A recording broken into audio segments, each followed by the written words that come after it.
Please, I'm begging other black women, if you do not understand cultural appropriation, that's fine, but please just don't comment. Please shut up.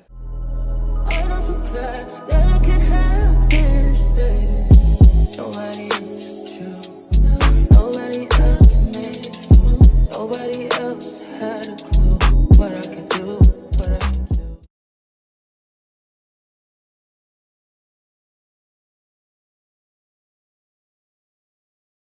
Hey guys, welcome back to my channel, and in today's video we are going to be talking about something a little bit more serious. This is something that I am very passionate about and want to really get off my chest. If you follow me on my Instagram or my TikTok, you've seen me talk about this topic at least a couple of times, probably more on my TikTok than my Instagram, but I've never actually sat down and made a video expressing all my thoughts and everything that I feel about this issue. The purpose of this video is just to educate others and inform others. It might make you uncomfortable, but being uncomfortable is not always a bad thing. And when it comes to my comment section, everyone's open to express their own opinions, even if they are different from mine.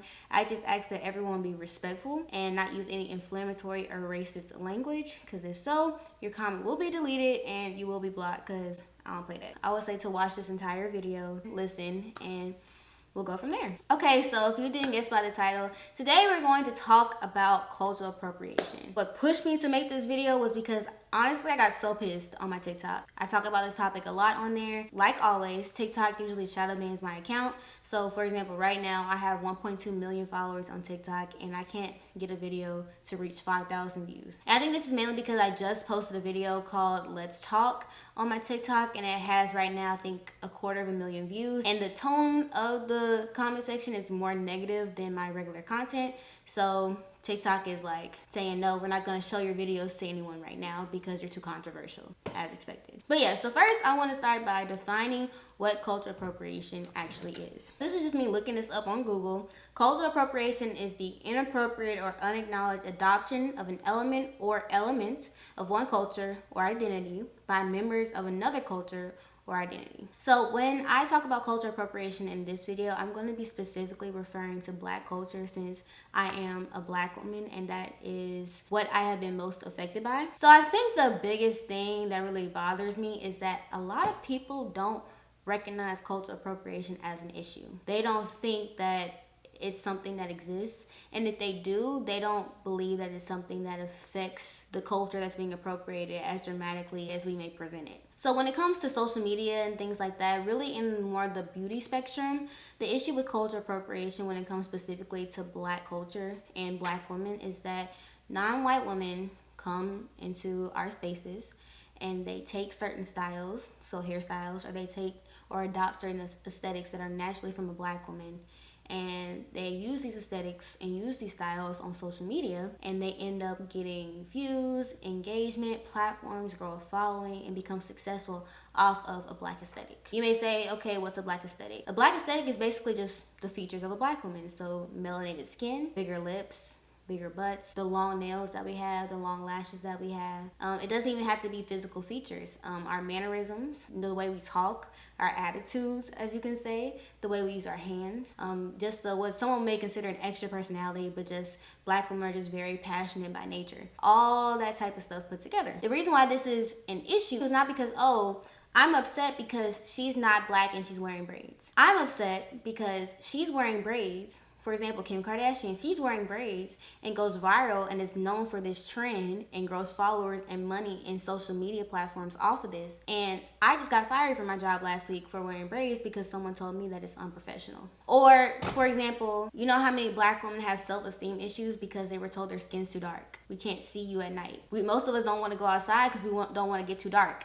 And then you have these non-black influencers that are purposely over tanning, or they're purposely wearing darker foundation in order to have a darker skin tone. And when they do that, they get more views and followers, versus we are made fun of and, you know, discriminated and bullied for our darker skin. These women are getting praised for adapting a pretend darker skin. And this can go on and on. I've been made fun of for how big my lips are, and now it's a trend to get lip fillers. Non-white women get lip fillers and they're seen as more attractive and they're more aesthetic. I've been made fun of for my weight, because I am not a super small girl. I used to be so insecure in elementary school and junior high and high school because I used to do cheer and dance, and I went to a PWI. So I was always on a team where the majority were white girls, and they were always super, super small, like thin, small. And I would always be made fun of, bullied, whatever, because I had a larger shape. But now, fast forward, I'm an adult, and BBL culture is like the thing that's popping right now. People want to have big butts. People want to have a small waist. People want to have big boobs.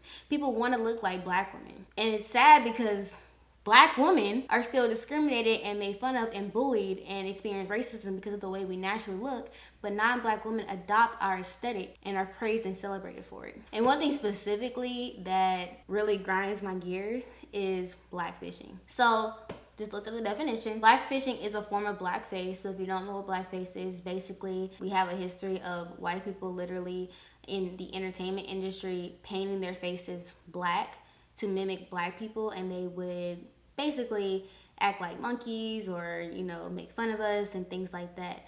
And so it's very, very offensive, which is the practice of dressing up as a black person. And a person made blackfish to gain attention or financial resources or to mimic black people and culture. I remember maybe a couple years ago, it was this big thing. There was this one influencer, her name was Emily or something like that. We're literally the same age, I think. And she was exposed maybe 2 years ago because she was white. And all of her followers, or majority of her followers, thought that she was either Hispanic or mixed or Latino because of her aesthetic.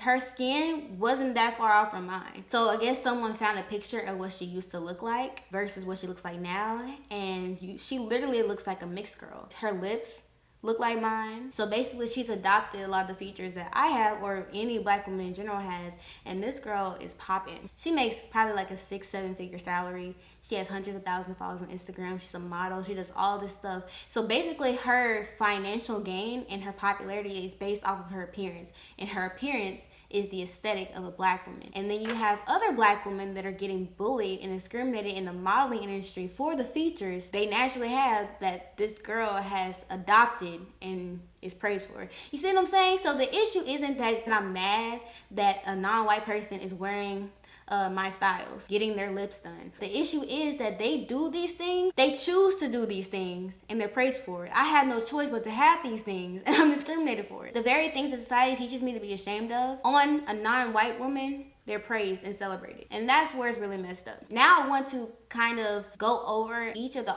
common arguments that I hear against cultural appropriation, or basically arguments and excuses that are used to justify cultural appropriation, and kind of just dismiss them. So number one, I'm just gonna get this one out the way. When people say, well, I don't understand why it's a big deal. So that doesn't matter. Just because you don't understand something doesn't give you the right to still do it. For example, I may not understand why there's a law against robbing the bank. Does that mean that the police are going to let me off just because I just didn't understand why that was a big deal for me not to do it? No, they're going to put me in jail. Same thing. Just because you may not understand why a culture is asking you not to wear something or to do something or to copy this, you can still respect having to understand.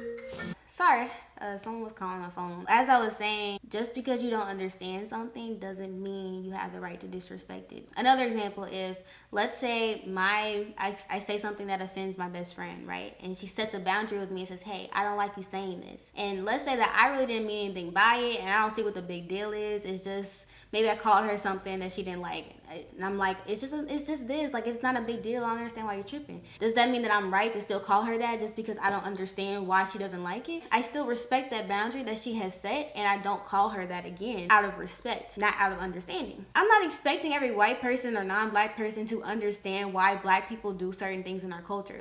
You're not black. It makes sense that you don't understand certain things, but that doesn't give you the right to cross that boundary that we've set just because you don't understand. If you don't understand why you can't wear braids, that's fine, but still respect the fact that we're asking you not to wear braids. So the second argument, and this one specifically is referring to braids and black hairstyles, is it's just a hairstyle. If I had $1 for every single time I heard that, I'll be a millionaire. And my question to you is, if it's just a hairstyle, why did they create a law called the Crown Act? So the Crown Act stands for Create a Respectful and Open World for Natural Hair. And basically it's a law that was created in 2019 in California, which prohibits discrimination based on hairstyle and hair texture by extending protection under the FEHA and the California Education Code. So basically, it's a law that protects against discrimination. From my understanding, they don't make laws about things that aren't a big deal. For example, we know that murder is a big deal because first of all, it's morally wrong, but second of all, there are lots of laws that protect people from getting murdered. You can be prosecuted and have to go through the court system and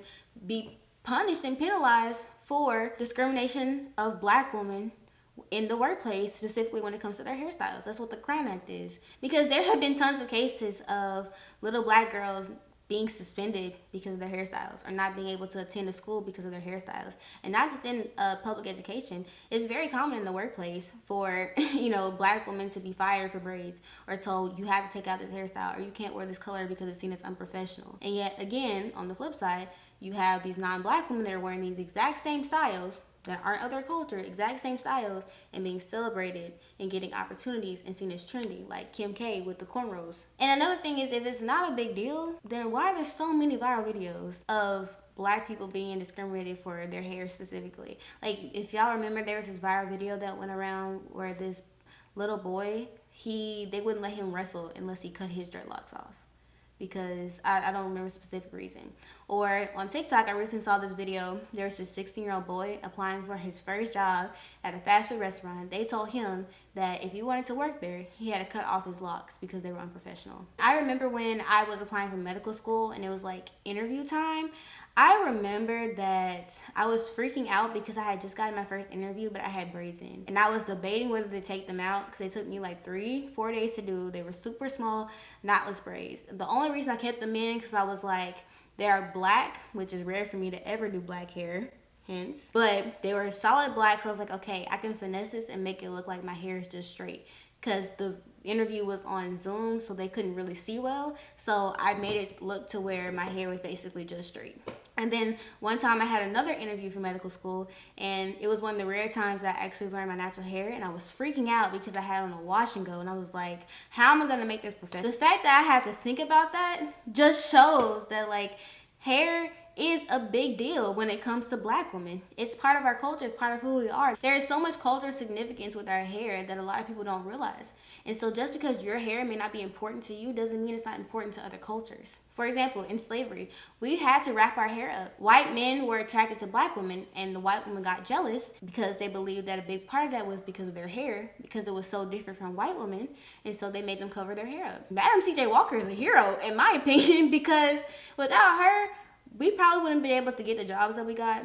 Basically, the more they tried to look like a white woman, the better off they were. So by getting perms, it was easier to have straight hair, which is what white women have, and that was, seen as more appropriate. So there's a lot of cultural significance behind her hair, which is why it's not just a hairstyle. And while we're on the topic of like white women, let's go ahead and get this argument out the way. Well, Black women wear blonde hair and straight hair and wigs, so how come we can't wear braids? Let me first start by saying that I personally have not seen any feature that is specifically only exclusive to white people. Every feature that white people have, Black people also have naturally. There are Black people that are naturally born with blonde hair.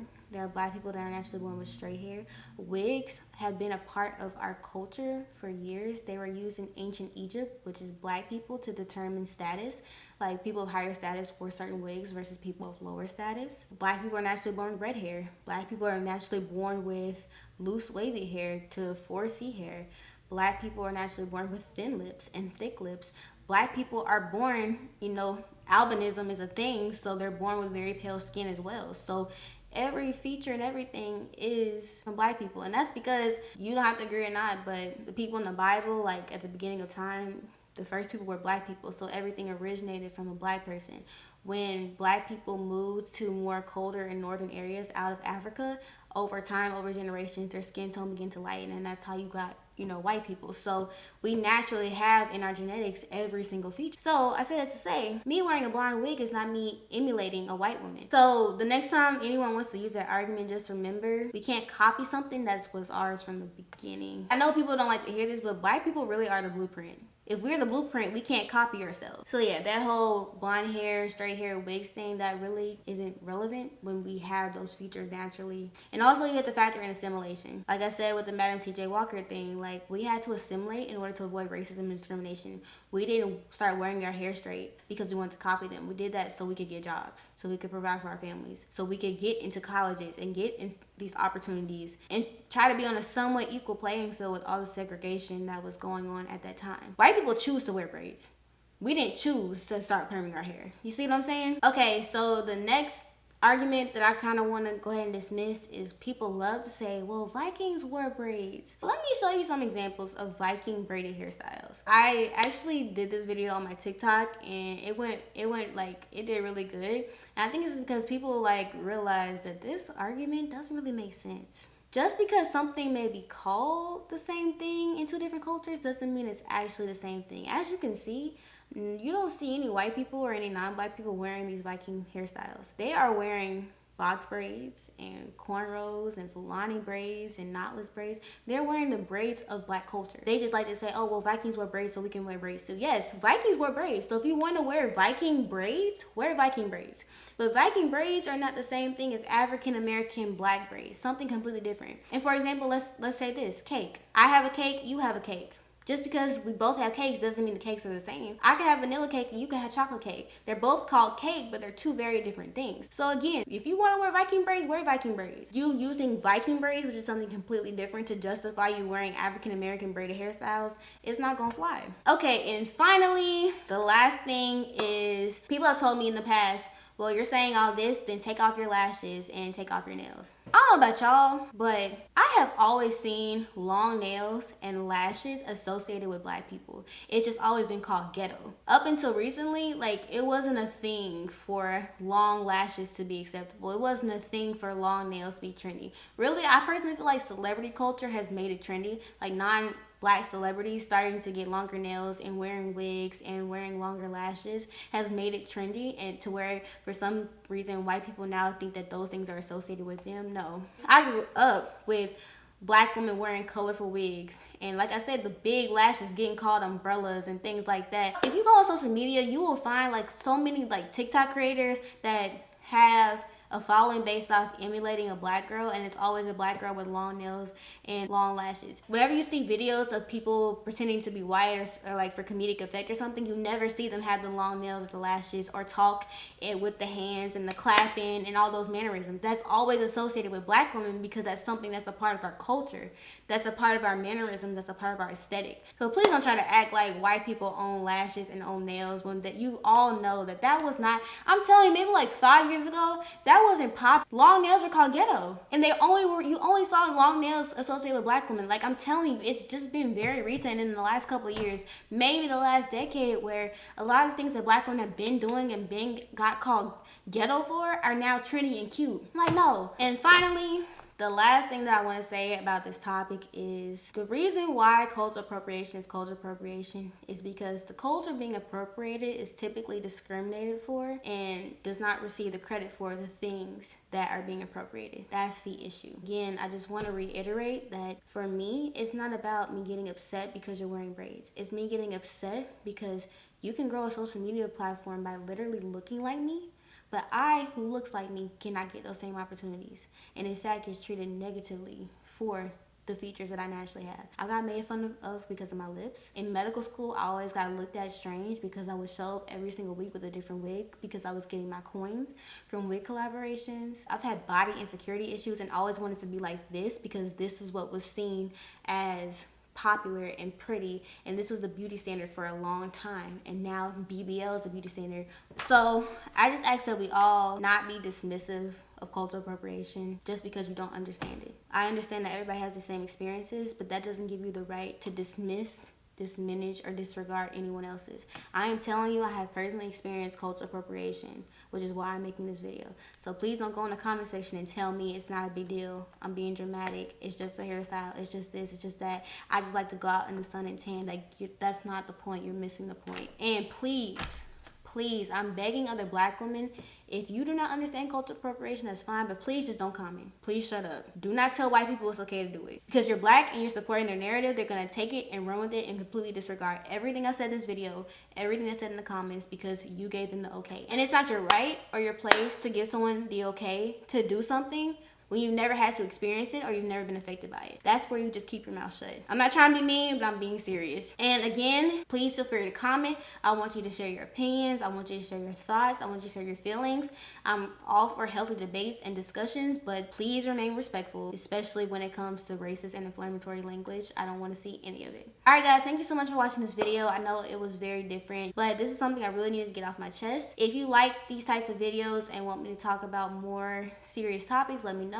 I really want to make a video on modesty as a Christian, because some people be tripping about showing skin like it's not that deep. But yeah, if you like this video, give me a thumbs up, click the subscribe button, hit the notification bell, comment any other topics you want me to speak on, check out my social media platforms for daily content, and check out my hair products. We just reached 10K on Instagram, so a huge sale is coming soon, and also our giveaway ends on the 31st. And if you want to be an ambassador for my business, applications open up on the 1st. Alrighty guys, thank you so much for watching, and I will see you in the next one. Bye. Tell me what you see in me.